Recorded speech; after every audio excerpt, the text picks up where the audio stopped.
Renacimiento. Comienza a mitad del siglo XV de la mano de un fuerte interés por redescubrir las tendencias antiguas grecolatinas.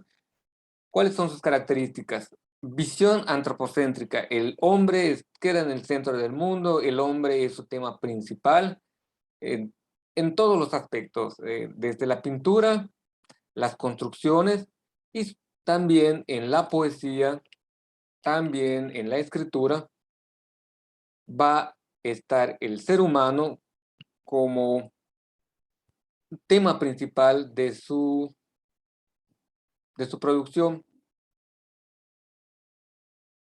En la literatura posee un tono estético, se va resaltando la belleza del ser humano, la belleza, los estándares de la belleza en ese periodo se muestra un poco más aspectos de el ser humano en cuanto a su belleza física. Empiezan a ver algunas imágenes desnudas, tanto religiosas como civiles.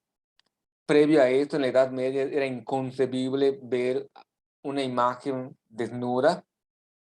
Y en este periodo, el cuerpo humano es bello. El hombre del Vitruvio, de Leonardo da Vinci, este hombre que tiene las partes proporcionales perfectas, es un ejemplo de lo que les estoy hablando. El hombre del Vitruvio es este que tiene las manos extendidas y los pies abiertos y está dentro de un círculo y tienen puesto cuadros y tienen puestos triángulos, donde se ve una simetría perfecta en el ser humano. Esas proporciones son sinónimo de belleza y de ahí viene la idea de que aquel que tenga una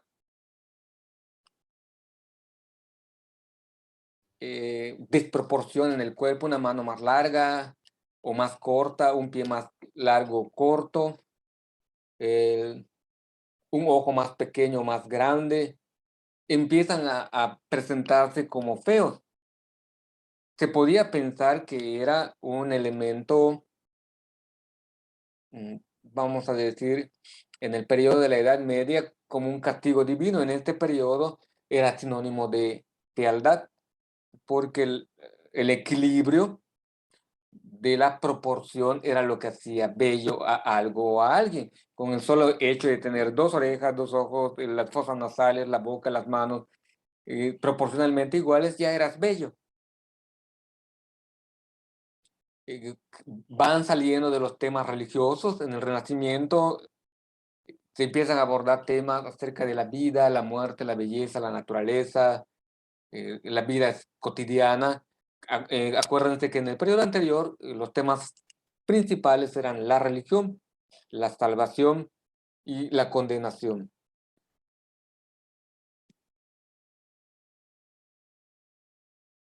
El siguiente movimiento, el barroco, comprendida después del 1600 hasta finales de este mismo año, casi 100 años duran. Es una continuación del Renacimiento y aquí empiezan a ornamentar la producción del Renacimiento, sobrecargan con simbolismos, estereotipos. Tenemos el caso, por ejemplo, del barroco mexicano en la arquitectura. Si ustedes van en una iglesia del periodo del barroco, en la Ciudad de México, Puebla, Querétaro, Guanajuato, van a ver una exageración en la ornamentación. Altares con demasiada cantidad de santos o imágenes de santos. eh, el, el altar le tienen puesto unos retablos en oro y plata con mucha ornamentación. Casi no puedes distinguir nada. Sí tiene un orden, sí tiene un sentido que es de elevación. Los santos por decir de algún modo, de menor categoría, están abajo. Profe, pero una dura, la poesía, ¿cuántos sentimientos mínimos debe tener? Y la poesía está sobrecargado, donde exageran, casi divinizan al ser humano, de las cuales Pero ¿cuántos mínimos tiene que es tener? muy inteligente o es muy bondadoso o es muy generoso. Se empieza a exagerar o sobrecargar lo bello que tiene el ser humano. Empieza a haber una exageración. Un ejemplo va a ser el ingenioso hidalgo Don Quijote de la Mancha.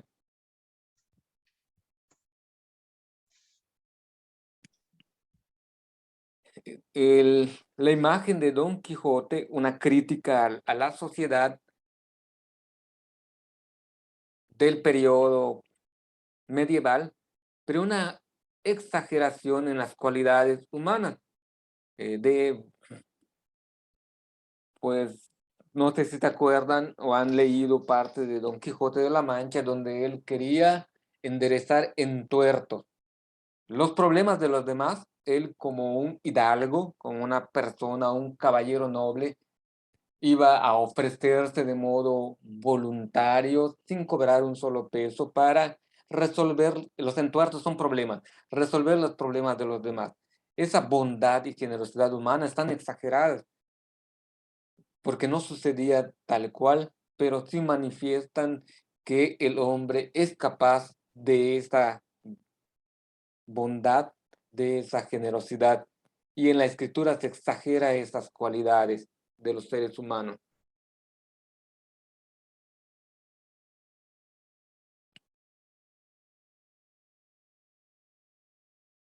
El neoclasicismo, un siglo después del barroco, terminando el barroco, inicia perdón, un siglo después del barroco está el neoclasicismo. Primero está el periodo del clasicismo, después el neoclasicismo, en el siglo XVIII.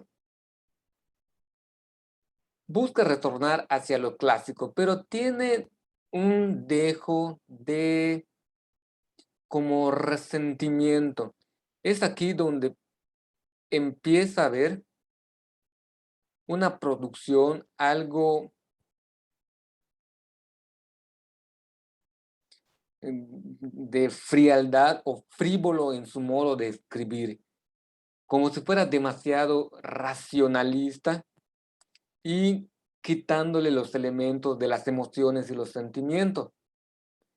Hay como una especie de desencanto en la producción literaria de este momento. Se busca esa perfección, pero renunciando, como si fuera que los elementos del corazón, de las emociones, del alma, no fueran un elemento principal para la escritura, todo a través de la razón, como que querían dar una explicación lógica de la vida. Al fin de cuentas, lo que los autores que logran hacer sus poesías, que logran hacer sus escritos o sus pinturas acerca de este periodo, muestran a un hombre sin alma, muestran a una persona sin emociones y sentimientos. Es muy frío la producción de este periodo. El romanticismo, contrario a lo que podríamos pensar, cuando alguien habla de romanticismo, piensa que van a hablar del amor, van a hablar de florecitas, maripositas, rosas y demás. Y realmente el romanticismo no se basa en esto. El romanticismo se basa en el fracaso que dio el neoclasicismo, donde se renuncia a los sentimientos y a las emociones. Aquí se exalta esas emociones, esos sentimientos, pero así como dice en este apartadito, uno de los ejes temáticos era el suicidio. Tanto amor, tanta frustración, tanto desamor, llevaba a los autores a cometer suicidio contra ellos mismos. Eh, Aunque Nájera pertenece más al movimiento modernista, que es el que sigue, surge en el periodo romántico, Sus primeras producciones son románticas, como Nocturno a Rosario y algunas otras, sonetos, donde habla del desamor. El romanticismo, en vez de hablar de un amor realizado, habla de un amor que no ha llegado a ser idealizado. No sé si comprenden o han escuchado el término de amor platónico. ¿Alguien de ustedes ha escuchado acerca del amor platónico? Yo solo he escuchado, eso no sé qué es. Profe, Diga. pues yo no lo he escuchado, pero, o sea, está interesante. Ajá. ¿Qué piensas? Amor platónico es como un amor que no es posible. Estás enamorado de alguien, pero no puedes estar con esa persona, así que es tu amor platónico. O sea, como que estés enamorado de un famoso. Te enamoras de algo inalcanzable. Aquellos que son fanáticos del K-pop, no sé si así se pronuncia correctamente, Sí, les gusta ya sea el hombre o la mujer que aparecen en esos grupos, pero saben que ni remotamente va a llegar a ser tu pareja, ni tu novio ni tu novia, porque están muy lejanos a ti. Primero, no hablas coreano. Segundo, estás lejos de eso, pero en tu corazón piensas, fulanito de tal, que me gustaría que sea mi novio o mi novia, fulanito de tal, que es mi novia, mi novio. Y dibujas corazones, pero es un amor no correspondido, como ha mencionado Fátima. Es un amor que nunca va a lograr realizarse, solo está en el mundo de las ideas. Y el que tiene el amor platónico, en su mundo de él es un amor realizado. Empiezan a tener aparición, por ejemplo, en el amor de Dulcinea y Don Quijote de la Mancha, que es un amor platónico.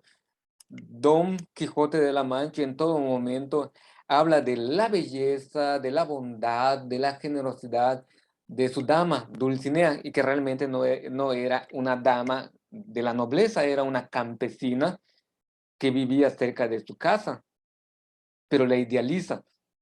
Eso es el amor platónico y eso tiene que ver con el periodo del romanticismo. Amores que no se van a lograr consumar. Y es normal que en la adolescencia nos pase y tengamos amores platónicos. Puede ser un artista, una maestra, un maestro, un adulto, incluso hay jóvenes que se enamoran de sus progenitores, papá o mamá, que digan, oh, qué asco, como me dijeron alguna vez algunos alumnos. Pero suele suceder que alguna vez te enamoras de tu hermana, tu hermano, tu mamá, tu papá, ¡Tu pero prima!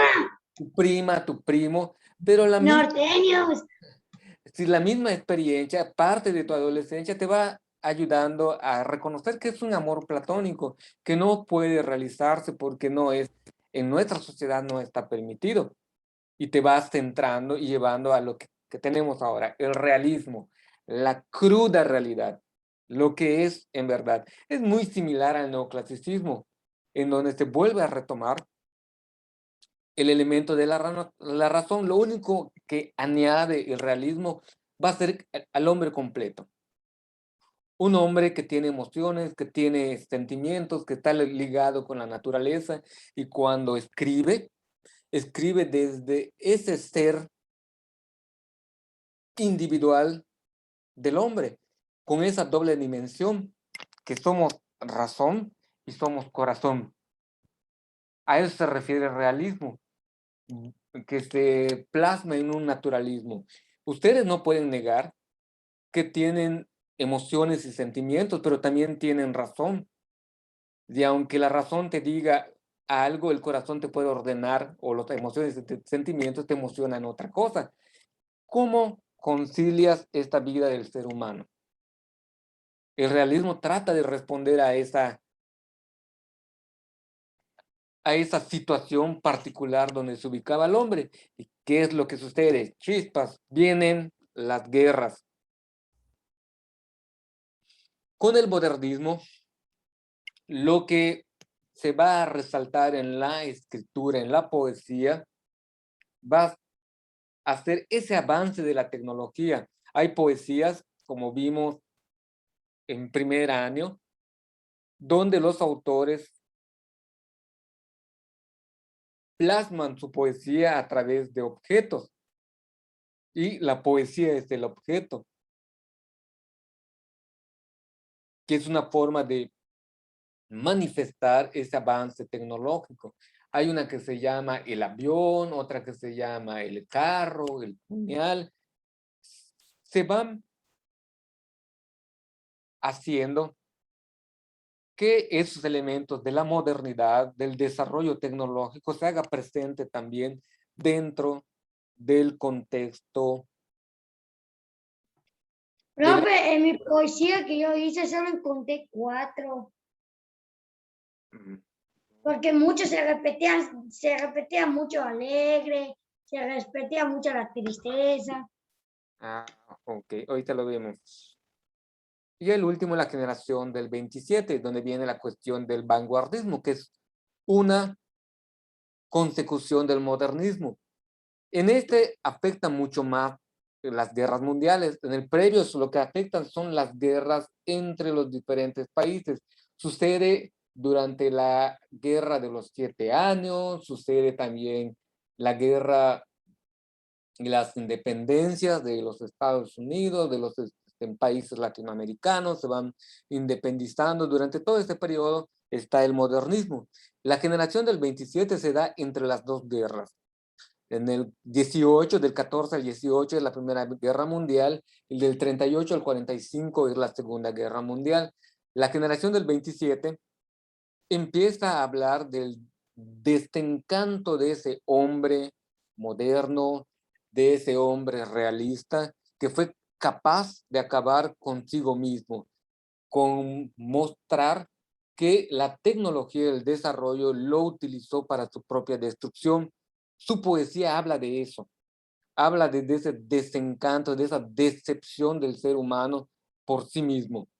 ¿Cómo es posible que la misma humanidad se perjudique a sí misma?